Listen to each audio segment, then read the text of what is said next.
Welcome back, everybody. It's Merrill, Chandler, Jennifer, Hammond here in our Let's Fix the World of Credit and Funding show. It seems, Jennifer, I call it something new every single time because we address so many different issues within the credit and funding universe. So how are you today, Jennifer? I am great. I just got back from travels and it's been a fantastic time. And I am so excited because this topic we're going to talk about today is something that is kind of going back to the basics. It's also doing a little bit of something you and I both love, which is myth busting.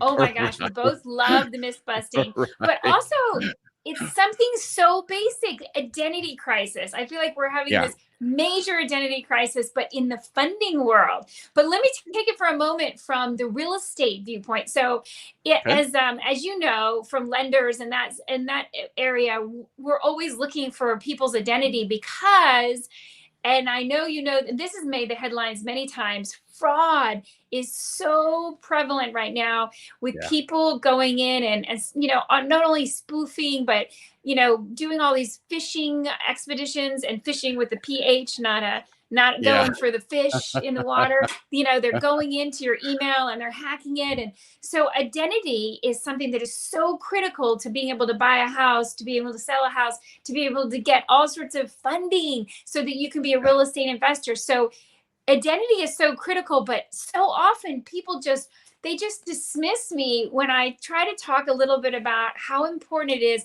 and how specific it needs to be. It can't just be John B. Smith, blah, blah, blah, the third or something. So I wanted you to talk about that in more detail so that people can really understand because the other thing I want to say about this, that again, a lot of people have felt this terrible pressure on them where they feel like, oh my gosh, I'm never going to get out from underneath this mountain of debt, or I'm never going to be able to do enough things right for the magic Oz that's behind the credit score that's going to allow me to. Yeah, they're never like all these things, but there's something so simple, when you talk about all these different things that people can do to really.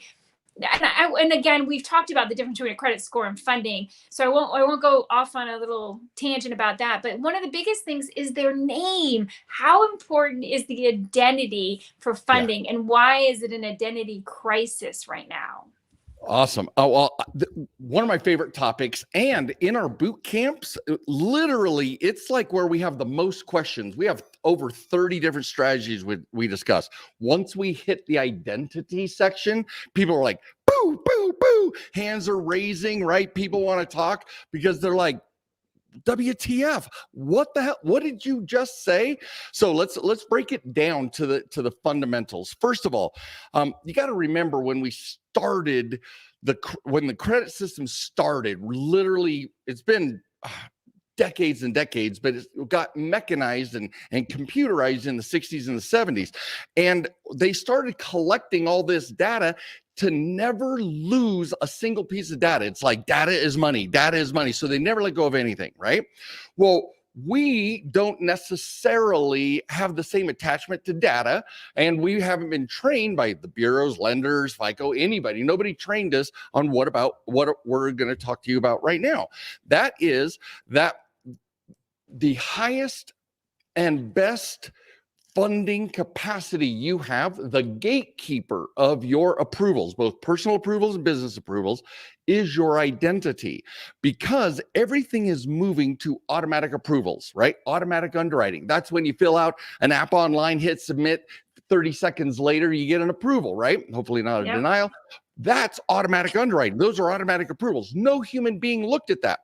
The first thing they check is who's doing the asking, who's asking for the money. Now, before we knew what we were doing, myself included, I would file applications under Merrill Chandler, Merrill R Chandler, Merrill Ray Chandler, and the lenders kind of created the problem because sometimes it's just first and last name. So you're a good little borrower and you fill out exactly what they asked for. Well, then sometimes they'd say first name, middle initial, last name. So you'd put your middle initial in, being a good little borrower, just following what you thought they were trying to find of it. and then sometimes ask for the full middle name. So most of us have all of those names. Now, this isn't even counting the junior problems with juniors and seniors, the first, seconds, and thirds, the maiden names versus married names, and some going back to maiden names. All of these things compound the work that these underwriting software has to do to find out exactly who you are. Now, part of this problem, and the reason why we need to be really specific about our identity, is that they don't search for Merrill Chandler. They don't search for my entire address or my entire social security number. They search for what's called a string. And it's like the first 3 digits of my first name, my entire last name, but only the first digits of my address, not like 1, 2, 3, 4 Post Street. It's literally just 1, 2, 3, 4. They're pulling all this together so they can go into their massive zillion data point databases to find accounts that are associated with me, right? They want to know who I am based on this string. The string, they only use the last 4 digits of your social security number, not any of the other ones. So all of this compounds the problem of, if we do not take charge and when we fill out an application, it's the same application information every single time to the perfect letter. Here's a pro tip. I even tell my clients to fill out the application, if they're writing one, in all caps, right? In all caps, so that there is no mistaking any of the letters that you're trying to convey, because they are going to keep every version of your address, street versus ST. They're going to keep it all. And then it starts complicating our approvals. So the gatekeeper, Jennifer, you're absolutely right. The gatekeeper of our approvals is our identity. And we need to make sure that every lender that we deal with has only one version of our name, one version of our address, one social security number. I pulled a credit report back in the day when I was married, and my wife's social security number was also on my report from a mortgage report, and it just got commingled, right? Well, and that is huge for us. Yeah. It's crazy. So I was just saying, that's one of the biggest questions that I get a lot, especially with people who are either just getting married or they haven't gotten married yet, but they're about to buy a house, and they're like thinking about, well, how do we fill out these mortgage application forms, and is it important? And again, there's the question, and it's just your matter of preference. Does the woman change her name, or does she hyphenate her name?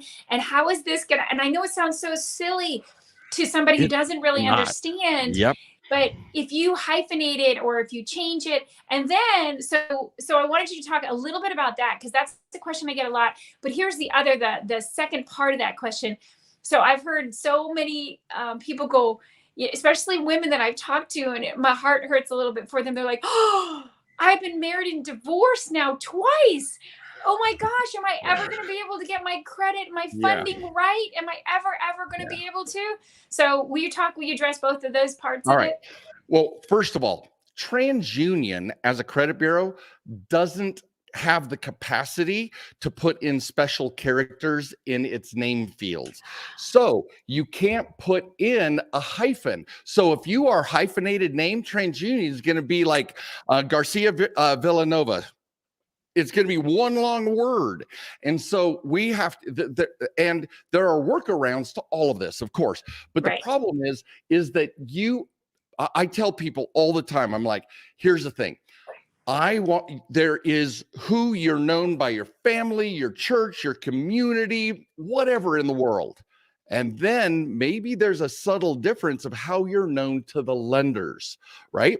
This isn't fraudulent. We're not doing CPNs where we're building a new credit profile using a TI, a tax identification number. No, this is all super legit. We're trying to get rid of all the extraneous information and dial it all in to those data points: name, address, date of birth, social security number, employer, phone number, etc. But it's only one, right? Many of us have to 10 or 12 addresses. And what's key and it's just horrible for real estate investors is that every time you buy a property and let's say it's going to be a Fannie Mae or Freddie Mac loan, then you fill out that information and they're going to publish your new residence address as the new property. And now you have 3 or 4 different current addresses. Man, they're going to throw you into manual underwriting and manual review immediately because they don't know who you are. Whoa, who is this person? Yep. I don't know if algorithms actually do that, but that's what it. But could you see an algorithm going, wah? So a panic attack. So we have to dial them in, and if in certain situations we have to be revisiting this on the regular. So I always encourage everybody to find the truth, the whole truth, and nothing but the truth by going to myfico.com. Myfico.com. You will see those are FICO credit scores that lenders use to approve you. So you will see what data and what identity, it's on the very last page, what identity that they are trying to do workarounds with. They're trying to figure out who's this Merrill Chandler. Well, I don't know who this guy is, right? He's got 2 social security numbers. So we need to fix it, but find out what it is. Find out how good, bad, or ugly your situation is by going to myfico.com and getting that. And I also want to say, if they want to find out more about this, they can look in the comments. We're holding a free training for Jennifer's Tribe on February 22nd at 7:30 p.m. Eastern. 7:30 p.m. Eastern. Come and join us. Free training. The link is in the, I want to say the bio because of Instagram. The link is down below. Yeah, the link is right there. Below. You're gonna find the link. Remember, it's a Tuesday night. So, and the cool part is it'll be a training. But the other thing that's really wonderful is that, oh my gosh, you can ask questions live. It's live. It is live. It's really important because it's live. It's not a pre-recorded thing that we're just going to put up there. So it's really, really important. Sign up and register now so that you get the reminders and you'll have all of that for you. It's really, because it's really important. We're talking about your name and every part of that, your name, do you want to have a middle initial? Do you not want to? If are you divorced and you're reverting back to another, maybe you're going back to your maiden name. How do you straighten all these things out? It's really important to just think about all of this stuff can be handled. But first of all, you have to know, I always talk about monopoly and to be able to win in real estate, to win in life, to win in business, you have to understand the rules of the game. And if you don't know, just like playing Monopoly, if you don't know the rules, you're never, ever going to be able to win. And not understanding how much an identity is so valuable for them to be able to give you the money that you need for funding, whether it's just buying a mortgage, or a real estate investor, any kind of business funding. It's really, really important that you understand your identity first. Yeah, that it is the gatekeeper, and knowing the rules of the game is vital. There was a time in my younger years where a guy invited me out to play rugby, right? And I'm like, okay, let's play. I can learn anything fast. I got out on that field. I had no clue the rules or anything. Okay, scrum. And what's a scrum? I don't even know the word scrum. Right. It was everything. Guys were holding other dudes up on their hands so they could stay. I'm like, what the hell is this game? I don't know. I had no clue. And of course, I could not actually effectively be a part of the game. That's the same with the funding game, you guys. There's some scattywampus rules to this game, and you need to know what they are so that you can have the highest likelihood of being a champion, being a winner, and getting that funding trophy. So I love that word. What was that word? Scatty what? Scattywampus. Scattywampus. Yeah, I'm dating myself by scattywampus. Anyway, guys, click the link, join the free training. Let's find out what you guys need and we'll Q&A live. anything that we're talking about in that training, anything you've learned by participating in these events, that are little show and tells every week, we would love to have you there. But the bottom line is, go to myfico.com, find out what the truth is. And if it's all over the map, then we need to fix it, and and let's get clear on how to do that. Absolutely. Well, thank you, Merrill. Thank you. Yay! Always a pleasure. It's always a blast. We'll see you guys next Wednesday, same Fundable time, same Fundable channel, and we'll keep moving forward on setting up this training, because we're covering topics that we'll be covering in the training, and kind of giving you guys a flavor for what it is and how to solve it, right? So exactly. Be well. Thumbs guys. up. Have an amazing rest of your week, and we will see you guys on the inside. Thank you.